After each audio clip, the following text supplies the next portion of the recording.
welcome back.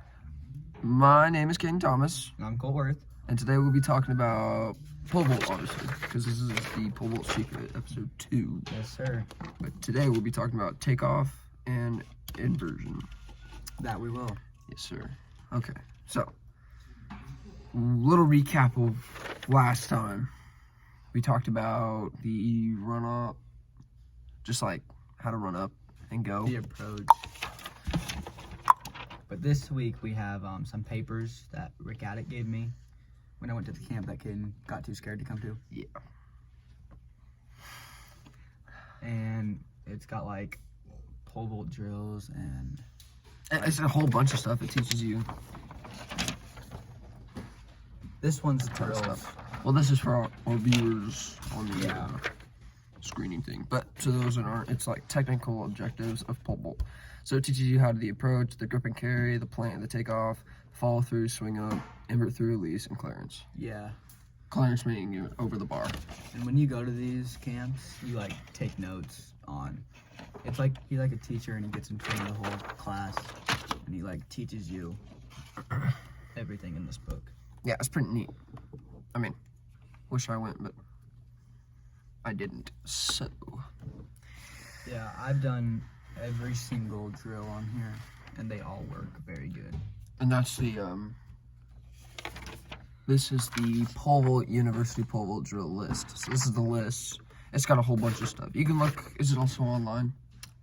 Yes. You can just print it and look at it and follow. Yeah. So you can do this stuff online too. And this has a whole bunch of drills and all that stuff. And he abbreviates a lot, so you probably should know what his abbreviation means. Because Yeah. you don't want to do the wrong drill for the wrong thing. Exactly. Okay, so Today is run on. No. Takeoff and inversion. So, takeoff. What he has in the book is keep the hips tucked and trunk upright into takeoff. So, like, nice and tight and nice and tall. nice and tall, tight, and a big plant, obviously, because then you get over the bar. Sprint tall and increase rhythm into takeoff. So, like, you want to be nice and up tall, and your feet need to, Slowly get faster as you get closer to the pit. and then go. Like most vaulters, most high school vaulters don't realize how important the plant is. It's like the most important part, second most important part of the whole thing. What do you say the most important part is? Probably plant. I think the most important is the run up. I mean, I don't know. Plant's probably my number one. But, I mean, because I have a habit of not planting very well. Yeah. When the bar's up. When there's no bar, I think. Yeah, so do your all right. plant, you gotta lock your dominant arm out. If you don't, you're not gonna clear the bar probably, unless it's really low. But on like if you're going for a PR, your arm's gotta be locked out. Yeah, definitely. And then It's touchdown on the heel. Touchdown, so like on the heel of the pre-TO and the TO strides. So that's touchdown. TO means take off. Takeoff, man.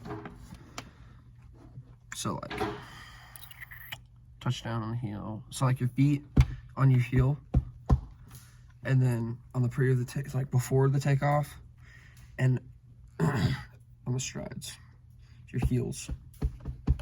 And then It's like on your heels, and then go. a lot of people don't realize their bottom arm has a lot to do with it. I mean, it looks like when you watch Olympic, it looks like they have it clear the heck up here and it's locked, but it's only because their pole's way longer than ours. Yeah, I'm on a 13-foot pole at the moment, trying to get on 14, and if I lock my bottom arm out, it's gonna bend and won't launch. Okay, so you want your arm up, you want it just a punch, and then you want to flex it in. like 90 degree almost, right? 45, Yeah. 90. I like to just to give it a small punch right as it hits, and that gives it the perfect bend, and then I just swing up. And that makes you have your top arm, it has to be straight, Yeah. not curved, because then you won't, because you're, that's you pulling on it, right? Yeah. You need to let it if you pull as you're going through, so like Yeah. you want it like this, but if you go like this and go through, You're not gonna get as much height. spin like a Yep, helicopter. and you spin. If they had the mats out, we could probably do a video, Yeah, that's true. but you know, it's football season. Football. Maybe if we keep this going all year, Maybe. I don't know. we can just video one of our pole vault sessions. True. We I mean, can show them like what not to do and what to do. yeah, that's true. That's true. 4, spring upward through the pole with extended arms. So like that's what we talked That's, about. yeah, that's this. You have to keep your arms straight in this one, like a punch, like Colt did, and that'll launch you up and get you over the bar. And I don't remember if we went over this in the last episode, but when I know Caden pushes the pole, but Yeah. this year he's gonna carry it. If you want to go to college in pole vault, You gotta carry. You can't push, They man. won't allow that. Can't push. We might get Randy Stanley on here, and he's the Hayes pole vault coach, and he does invite only camps. And I'm wearing his shirt actually right now. But if you push the pole and you go to his camp, he either makes you leave or you get to carry it. Yeah. He does not allow pushing, no matter what. Yeah. And that's a D2 college. Just imagine what the D1 college do. Oh yeah. Yeah. Everything's gotta be like perfect. Can't mess up. Yeah. And then, Take off from an optimal point. yeah. Lots of these, he uses different terms now. Allow bottom arm to flex in. That's hard. That's really, really hard. And like, I always just used to try to think about doing it myself, and then I'd mess up my whole jump. You just have to allow it to do it by itself, because it will over time. Yeah. Like, just practice your one steps, and just practice about getting like upside down with the pole instead of like this or like this. And if you get right here, it's impossible to get right here without flexing your bottom arm in. So if you flex your bottom arm in and you get right here, then you're doing it right. And then do it like that, and then move back, and then make sure you're still getting upside down with your bottom arm on the inside. Right, right.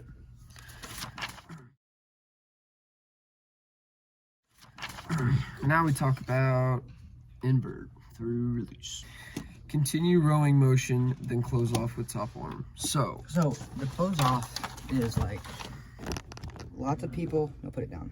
oh, my bad, yeah. Lots of people keep it right here and then try turning, but you gotta like right Tuck, here. tuck. You gotta get that. See this gap right here?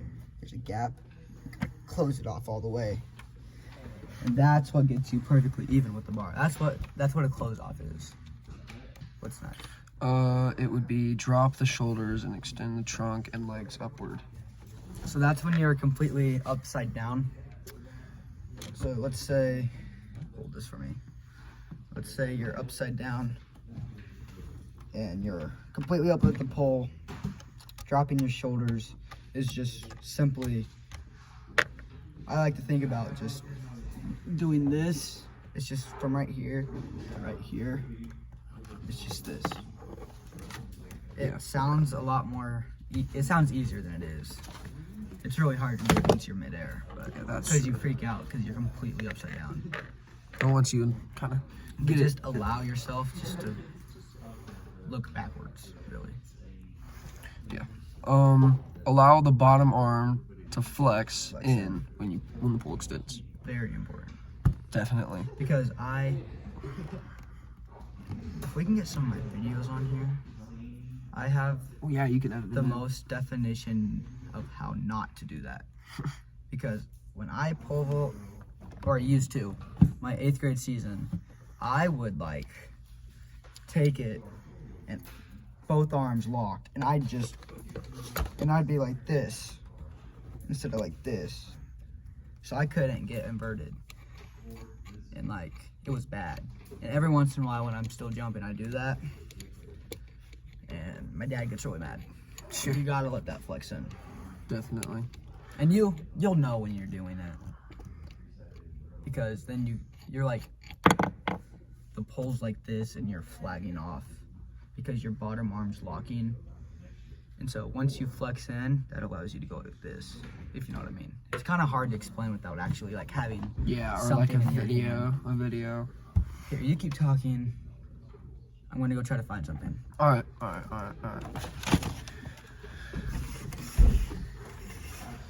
Okay, so you want to keep the top arm straight while closing off. Don't pull like we talked about earlier. You don't want to pull, or else you're spinning like crazy, and you're not getting over as you should be, like clearing a height you could possibly be doing without pulling. And yeah, top arm straight, dead straight, not like this, dead straight. It's gotta be locked, dead locked. I don't know how this is gonna work, but usually, so you grip, and then you plant it, and then I was like this, which see the poles like this, and I'm flagging off. Simply just flex in your bottom arm to the inside.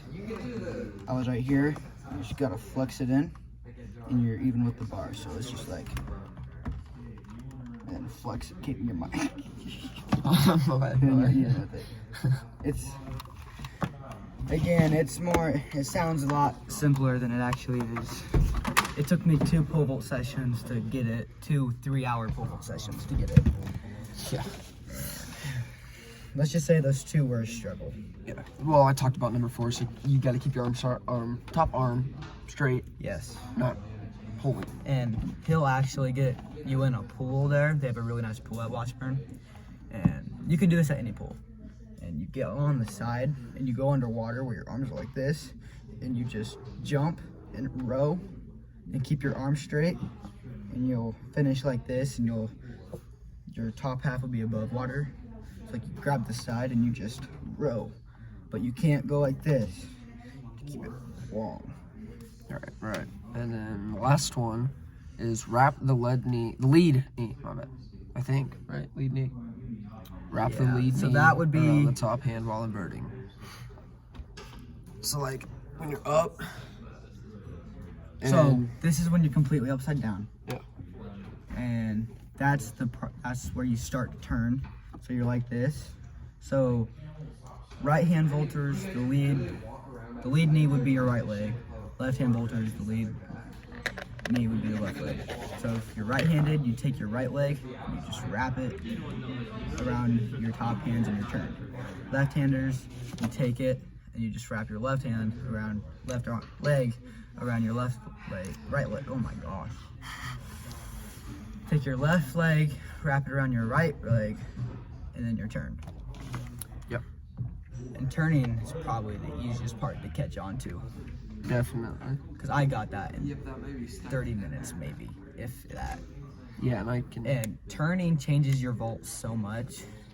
You see all these high schoolers go over the bar, like high jumping it. Yeah. No, That's not right. We're pulling what's his name? He held the pole record for a little bit. That's how I cleared 6 foot in 7th grade. Oh, Scott Huffman. Yes. Yeah, Scott Huffman the bar. So like, I went up and I twisted over it. I did not do it So right. the Scott Huffman roll is when you put your right leg over it, and then you just roll.